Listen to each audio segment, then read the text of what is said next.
everybody, my name's Susan and this is my channel, Susan's Road Less Traveled. It is Friday, I have the day off. I'm filming this on May the 6th.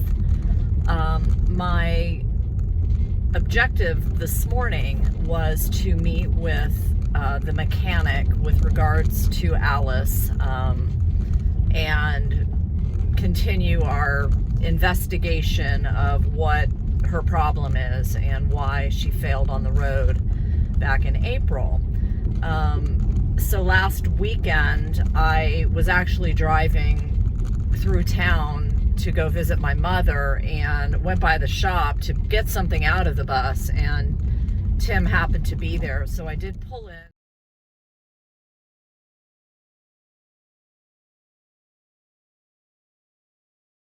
Yesterday, out running errands on a Saturday and headed over to my mom's, I decided to run by the shop to do two things: check in on Alice, as well as get a dustbuster out of her that I had left when I locked it up after it got towed to the shop. And as I was coming up to the store, I noticed that back door was open, which means that Tim was there. So I whipped into the driveway and parked and got out, and I spent about 45 minutes with him, kind of getting up under the engine and looking at things myself and kind of talking through what might be our issue. And number one was what he was working on when I pulled up, was degreasing the entire undercarriage because it was literally covered in oil. And you know, with that, unable to see the source of any leak, drip, etc. So we degreased, hosed it off, and then he was drying it with an air hose, which was kind of cool. Hadn't thought about that. And we, just started and stopped it several times, trying to see where the oil might be coming from. So what we've determined is it's not coming from the plug, it's not coming from the pan, and it's not coming from the filter. So we started to look at the distributor and the valve cover on the driver's side, which is where we're hearing a tick, which you'll hear coming up in one of the videos when I stop talking. So Tim's got another couple of weeks that he can really tinker with Alice on his time, because I'm moving in 2 weeks, and so I'm prepping and planning for that while I work full time. And so I'm not in a hurry to get it back and park it in a driveway. But he's also working on another car, which you'll see the video, is a Bentley Kit. I think that's how he described it to me. And that engine's done, I believe he said. But still doing some fine-tuning on it. So anyway, he's got a couple of projects, Alice the least of it at the moment. Yeah, don't do that.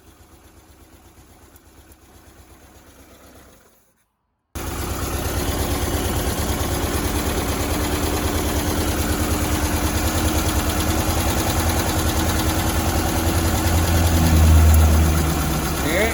Yeah.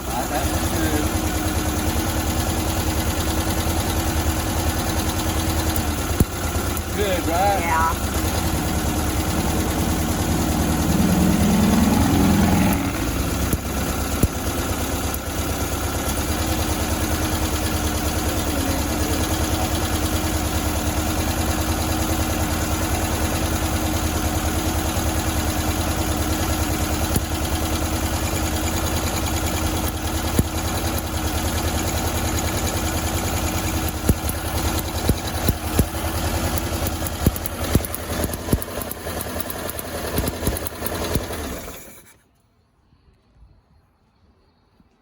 When I adjusted the valves in this thing, it's got hydraulic lifters, right? Right. I mean, you've talked about that. Yeah. It wasn't bad. That cylinder's firing good.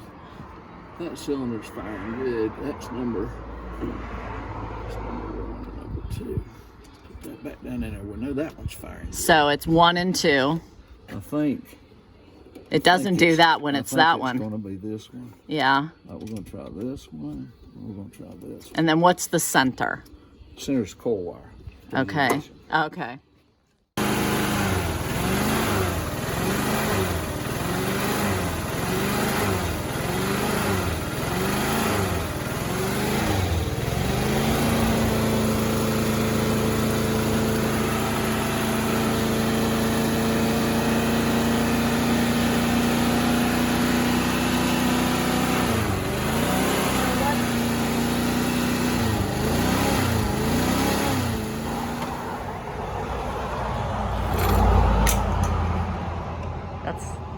And we're gonna lose some oil right here. There's your valve cover. I put a new set of valve cover gaskets on it. Yeah.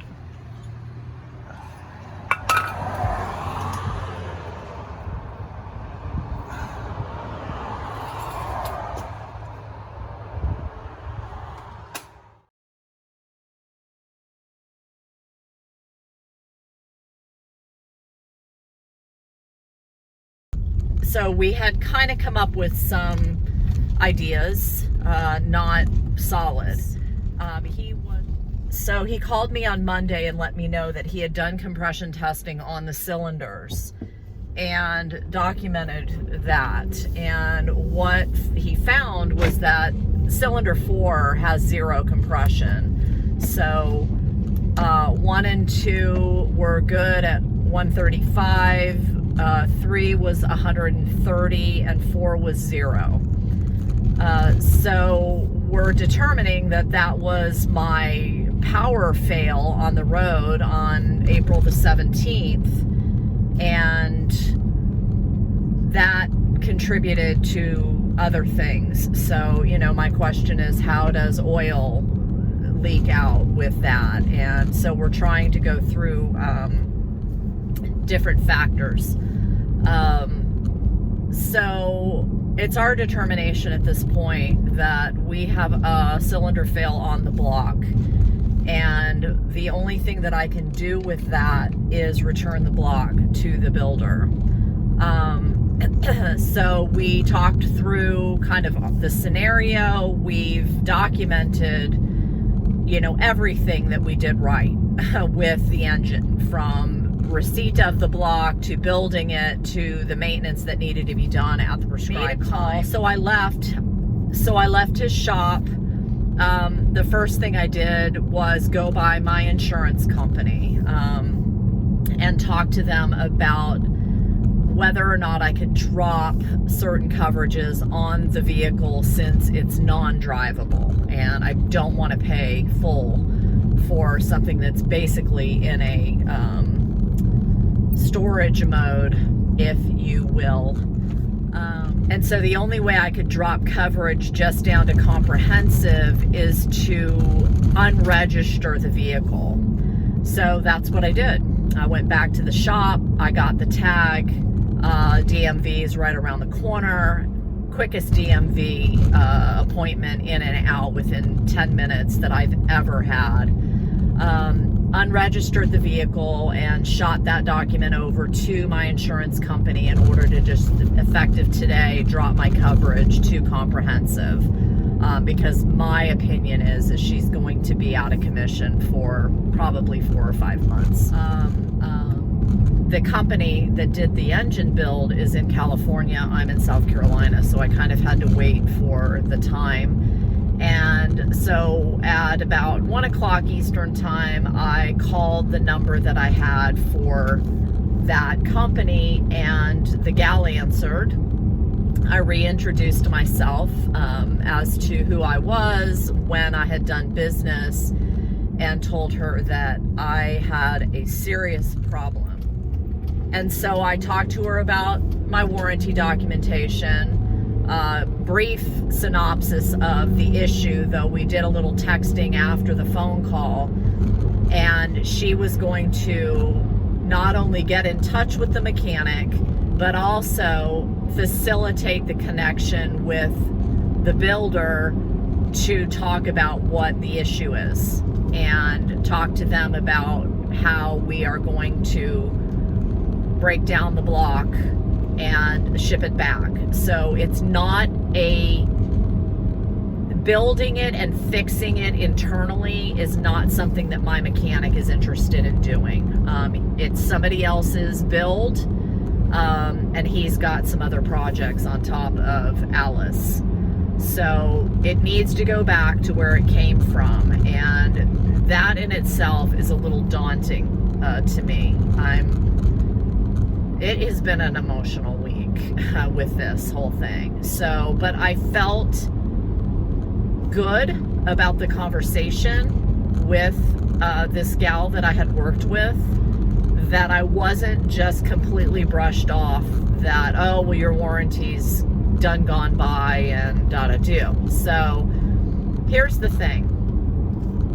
I took possession of a fully built vehicle at the end of April 2021. The engine failed on April the 17th, 2022. So just shy of a year of me taking possession of a fully rebuilt engine. And I have only put, get this, 2,228 miles in 1 year. 2,228 miles.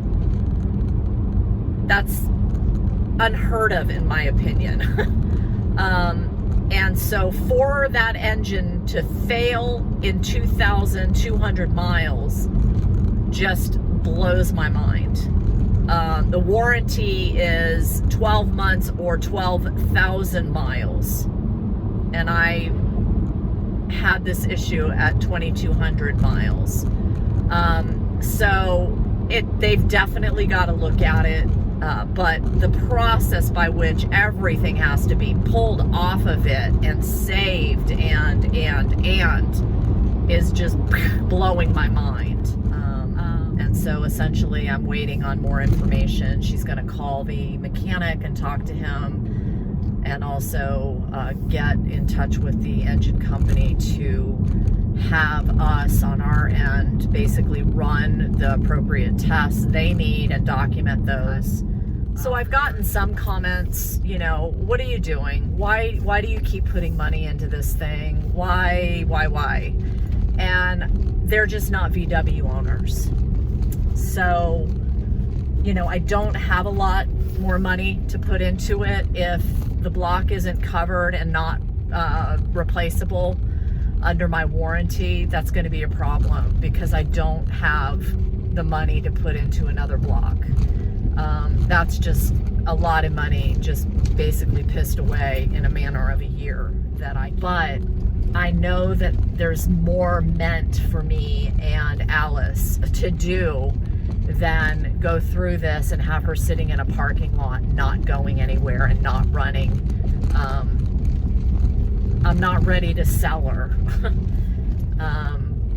You know, we were talking about it. She's worth a fair amount of money, even without an engine, but I'm just not ready to go that route yet. I just don't think that I've done enough with her for myself, even though I've had a lot of enjoyable times, especially in New Mexico. Charles and I ran her like crazy and did so much cool stuff out there, but I believe there's more that can be done, especially with a new engine. So all that being said, it's just been a really emotional week, and I'll just keep up the updates as I go forward and find some other things to vlog about on Susan's Road Less Traveled. But I hope you stick with me and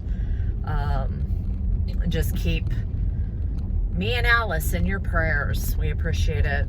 Thank you all, and have a blessed night. Bye.